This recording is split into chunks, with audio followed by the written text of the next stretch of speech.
अस्सलाम वालेकुम स्टूडेंट्स, कैसे हैं आप सब। तो आज जो है वो अपना टॉपिक स्टार्ट करते हैं, डिस्कवरी ऑफ न्यूट्रॉन्स।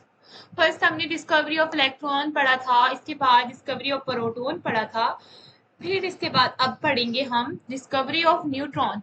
रदरफोर्ड ने ऑब्जर्व किया था कि लाइक एटम में इलेक्ट्रॉन और प्रोटॉन के अलावा कुछ और भी है, और वो चीज क्या है, वो जो है वो उसका जो मास है वो प्रोटॉन के मास के बिल्कुल इक्वल है। रदरफोर्ड ने ये ऑब्जर्व किया था। उसने ये प्रिडिक्ट किया था 1920 में, जो प्रिडिक्ट किया था कि मास ऑफ जो है, जो ये जो पार्टिकल नजर आ रहा है, जो पार्टिकल न्यूट्रल पार्टिकल्स है, उसका मास बिल्कुल इक्वल है मास ऑफ प्रोटॉन के। ठीक है।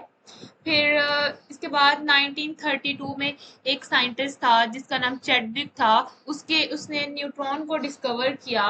उसने क्या किया कि वहां पे अल्फा पार्टिकल्स थे ना, अल्फा पार्टिकल्स की बम्बार्डमेंट की किसी ब्रिलियम टारगेट के ऊपर। एक ब्रिलियम टारगेट था, उस पे अल्फा पार्टिकल्स की क्या करवाई, बम्बार्डमेंट करवाई। ठीक है। फिर उसको एक हाईली पेनिट्रेटिंग रेडिएशन जो है वो ऑब्जर्व हुई थी, वो प्रोड्यूस हुई थी। तो उसने क्या कहा कि ये रेडिएशन क्या है, ये न्यूट्रॉन्स हैं। ठीक है। तो इसके बाद कुछ प्रॉपर्टीज भी हैं न्यूट्रॉन्स की, कि न्यूट्रॉन्स में कोई चार्ज नहीं होता, दे आर न्यूट्रल्स। ठीक है। न्यूट्रॉन जो है हाईली पेनिट्रेटिंग होती है। ठीक है। और इसके बाद इनका जो मास होता है वो इक्वल होता है मास ऑफ प्रोटॉन के। Rutherford observed that atomic mass of the element could not be explained on the basis of the masses of electron and proton only। कह रहे हैं कि हम अटोमिक किसी भी एलिमेंट का, अटोमिक मास ऑफ एलिमेंट का, मतलब किसी कोई भी एलिमेंट है उसका अटोमिक मास जो है वो हम इलेक्ट्रॉन और प्रोटॉन की बेस पर नहीं कर सकते, बल्कि कोई और पार्टिकल भी साथ होगा। He predicted in 1920 that some neutral particles having mass equal to that of proton must be present in an atom। उसने प्रिडिक्ट किया 1920 में कि कुछ न्यूट्रल पार्टिकल्स हैं जिनका मास बिल्कुल इक्वल है मास ऑफ प्रोटॉन के, जो कि एटम में क्या है, प्रेजेंट है।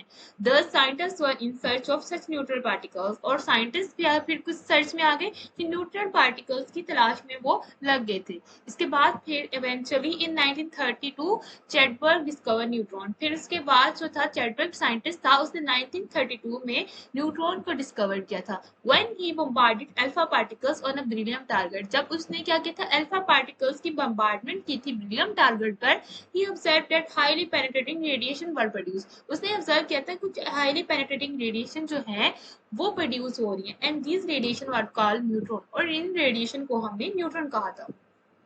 ठीक है। जैसे कि यहाँ पे हमारे पास ब्रिलियम है और हीलियम है। ठीक है। ब्रिलियम और हीलियम है, और जब इनकी बम्बार्डमेंट होगी तो यहाँ से जो है रिएक्शन होगा, बम्बार्डमेंट होगी, तो यहाँ पे क्या होगा, यहाँ पे कार्बन 12 6 बनेगा और न्यूट्रॉन एक पार्टिकल बन जाएगा जो कि हाईली पेनिट्रेटिंग होगा। ठीक है। जब हमने अल्फा पार्टिकल्स, अब अल्फा पार्टिकल्स कौन सा है, यहाँ पे हमारे पास अल्फा पार्टिकल हीलियम है। हीलियम अल्फा पार्टिकल्स कौन सा है, सॉरी ये तो गलत बन गया, रेजर लेते हैं।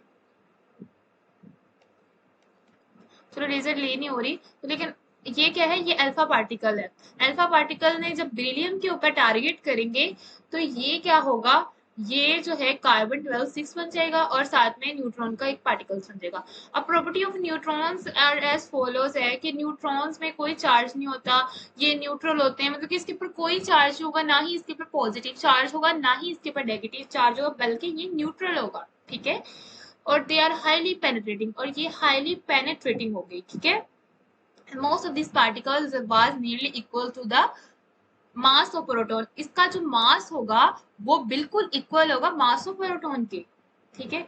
अगली नेक्स्ट टॉपिक जो है वो क्या है, रदरफोर्ड की, आई थिंक रदरफोर्ड की डिस्कवरी है, तो हम उनके बारे में पढ़ेंगे इंशाल्लाह। ओके, अल्लाह हाफिज।